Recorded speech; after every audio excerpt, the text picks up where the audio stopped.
So, Hinebra tsaka Blackwater, no? So, itong game na to, again, pinapakita na kapag ka meron kang shooter from the 3-point range or from dun sa bagong rule na 4-point range,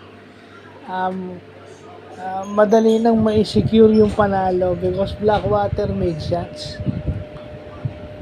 No, after that, Stephen Holt miss. Nagminti si Stephen Holt ng isang layup. Doon nagsimula yung rallying point o turning point ng Blackwater para balik na rin towards their favor yung laro. I mean, it's hard to imagine Coach Tim Cone. It's hard to imagine Coach Tim Cone losing yung alternate, yung talo, panalo, then talo ulit. Usually, pag nakaisa siya, sunod-sunod minsan. So, I think yung defense, no? Kasi hindi ka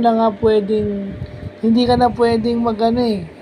It's either you should never go under. Kasi pag nag-go under ka, 4-point shot, automatic. Pumapasok yung tira ng Blackwater. Lalo na yung bagong import nito. So hindi. Kahit umiscore sila ng umiscore, pero kung yung kanilang defensive scheme is medyo wala, yung sinasabi, di ba? Umiscore ka nga, pero yung defense mo is wala naman, wala din. And again, no, kailangan talaga may sentro sila. Pag umupo si Japet, dapat may nagme-maintain ng kanilang big man presence. I think yun yung ginagawa dapat ni Isaac Go.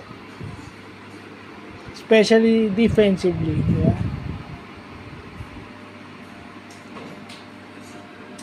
Hindi naman din pipitsuging team tong Blackwater. I mean, medyo ilang season na rin o ilang conferences na rin na sumusundot itong Blackwater. Medyo minamalas lang. So, yun lang po.